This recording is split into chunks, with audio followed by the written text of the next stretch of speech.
Hello everybody and welcome back to On Point HQ, and in this video we're going to be looking at some early war French for bolt action. Now over the course of, well, many years now, it appears to be that way anyway, I've been working on this. Well, this is some of it, an early war French army. I actually picked this up many years ago when Warlord Games was still running the Build an Army promotion on their website. So I took the opportunity back then to pick up a French army. But if you're a regular viewer of the channel, you know I spend a lot of my time painting bolt action Germans, and that took over and the French sort of fell by the wayside.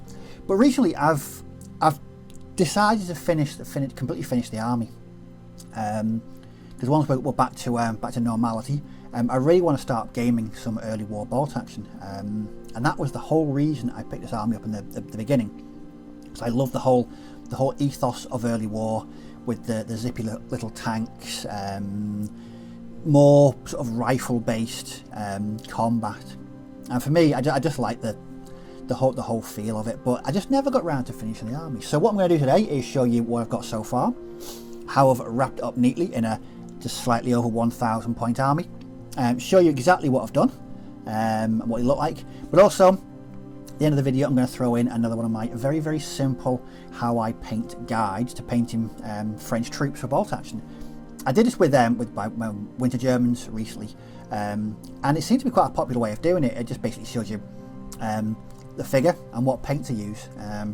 Very simple, but it seems to work. So onto the actual army itself. Now the weird thing about this army is it's all metal and resin, no plastics, no kit bashing, no nothing, which is very strange for me.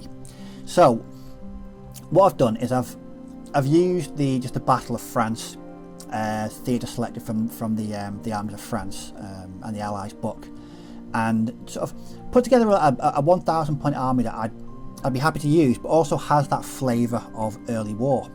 So there's nothing too overpowered, and some iconic French units in there. So it should be quite interesting to look at. So I'm going to mess with the camera first so we can get some close-up shots of what we've got exactly in this army. Like I said, it's 1001 point now. My regular opponent's a pretty reasonable chap, and I can't see him having any concern to me getting over by 1 point. It's not like we're competitive tournament players by any stretch of the imagination. But this is what I'm up to so far. So first of all, it's led by this guy. So this is the Grand Fromage himself. This is the first lieutenant with assistant with submachine gun. Again, all these miniatures of metal, which is very strange to me. This is the second all metal army I've got after my bolt action Australians. There you can see the HQ unit. I always go for 2-man HQ units just to benefit from the small team rule. But I figure I think it's kind of characteristic. Really nice sculpt for the HQ there. So once the HQ is down, everything's regular, by the way. So everything in the army is regular. So a regular HQ, so first lieutenant. So with a lot of like my bolt action armies, very infantry focused, infantry heavy, and this is no different. So focused on providing three infantry sections to the army. So the first of these will be, so this is just a regular infantry section.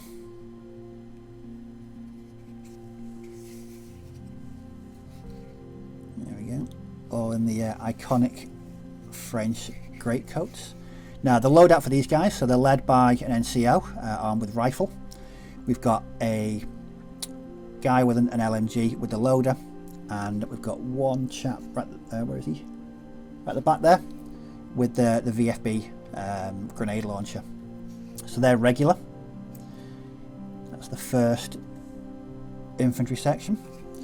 Now the second infantry section is also a regular infantry section, because everything's regular, and the loadout is exactly the same for these guys. This is my most recently completed French unit. In fact, this is actually finished this week. So again, same loadout, NCO with rifle, one guy LMG, and the loader and then we've got one chap there with the VFB launcher. I've never actually used these in games of bolt action, so I'm really looking forward to playing with these. I just like the idea of, you know, close fought firefights over, you know, rural France. It's going to be good to get back to throwing some dice again. So there we go.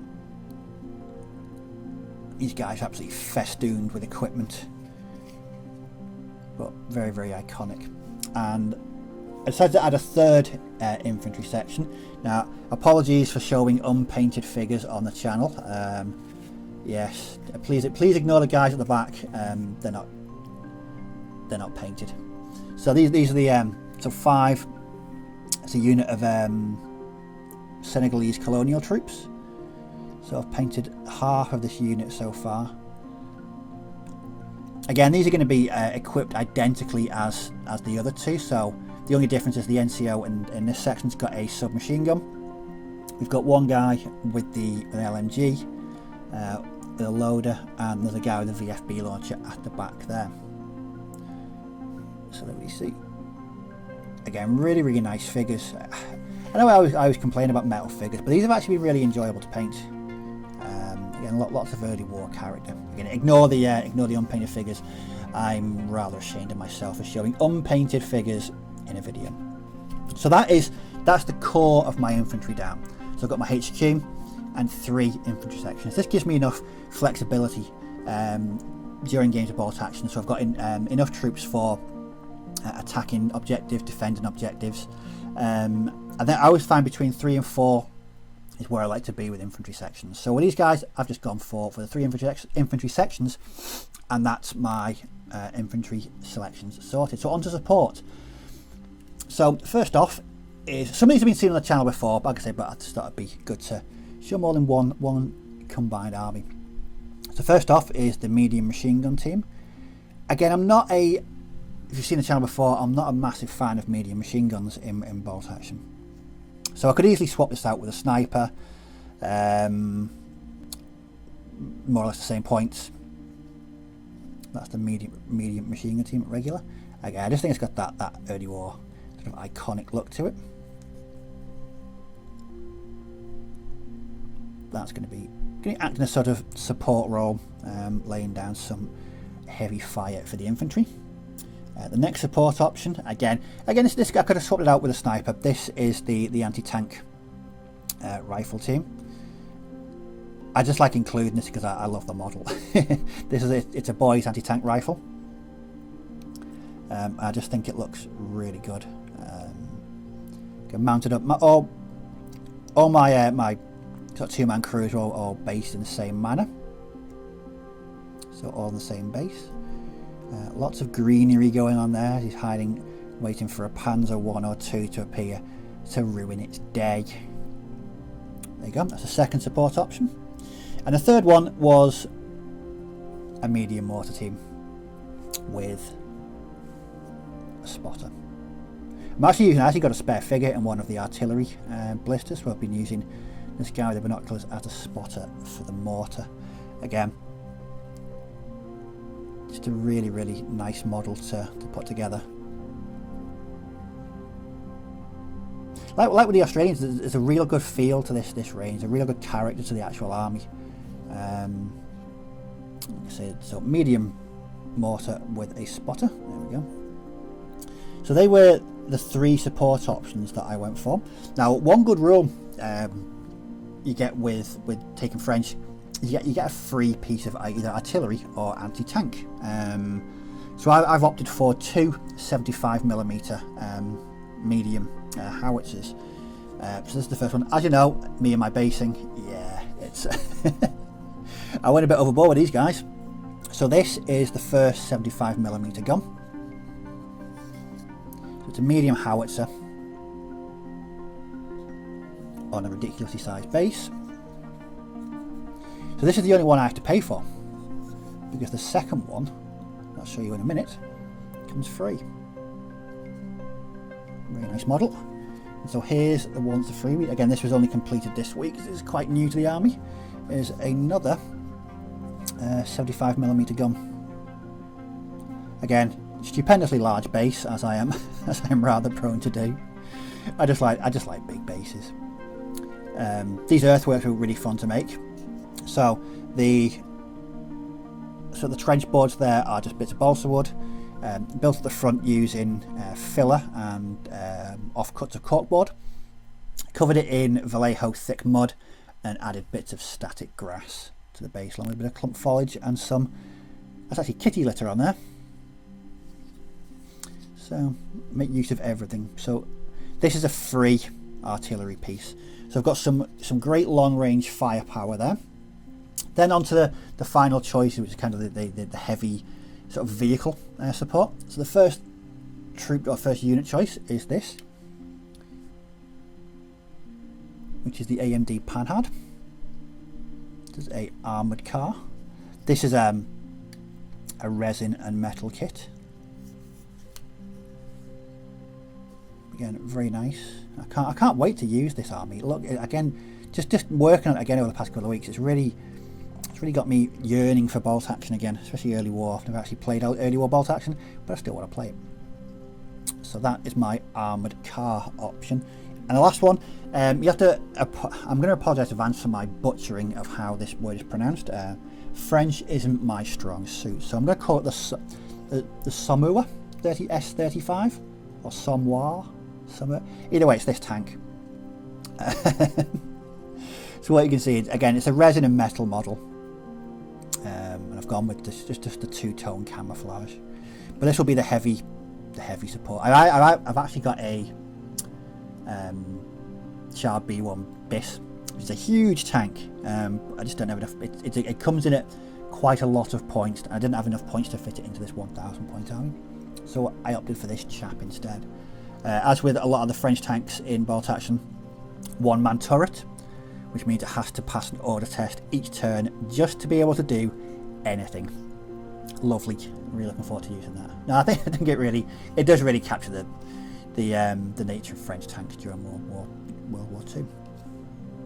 So that is the full 1,001 points. It comes in at 1, 2, 3, 4, 5, 6, 7, 8, 9, 10, 11 order dice, which isn't too bad. And I'd be happy to use this in a game of bolt action. I think it's got a lot of flexibility to it.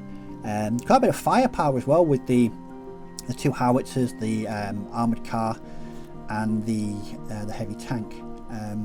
So I think this when we finally get back to normality and we get to play a few games again, I think this is going to be my army of choice. So that's it. Again, just another video on how I go about building an army. I'm not competitive, so I always go for flavour and fluff over what's going to pound the snot out of my opponent. I just don't think that's not the type of games we play when we play bolt action. But up next will be the very, very brief painting guide. If you've got any comments or questions about this, French in bolt action, or bolt action in general, just leave them down below and I'll certainly respond to all comments and questions. But as always, thanks for watching, do take care, may dice will roll well, and I'll catch you all in the next video. So bye bye for now. So this is the How I Paint guide to painting French infantry for bolt action. So on the screen now there'll be a picture of a completed French infantryman, and these are the colours and techniques I use when painting my French infantry for bolt action. The majority of the figure is painted using Vallejo green brown. So this is used on the greatcoat, the trousers, and the puttees. Again, this is going to comprise most of the miniature. For the equipment and the helmet, I use Vallejo olive green. So again, this is the helmet, all his water bottle, all his packs and his rolls, and his rucksack, all painted in Vallejo olive green. Up next is Vallejo saddle brown. Now I use this for all rifles, the straps on the packs, and also to outline. There's a sort of an outer sort of edge to the packs, and all reference material I've seen, this is a brown colour, so I use this to go over sort of around the edges of the packs and also on the straps on the side bag. I use Vallejo dark rust on the boots, Flesh is very much of a muchness. People have got their own, obviously got their own flesh concoctions they like to use. My go-to is Vallejo flat flesh. Now once this is done, it's given a coat of either Agrax Earthshade, or another one to use is Army Painter Strong Tone. This is just splashed all over the model and allow it to settle and dry in all the recesses.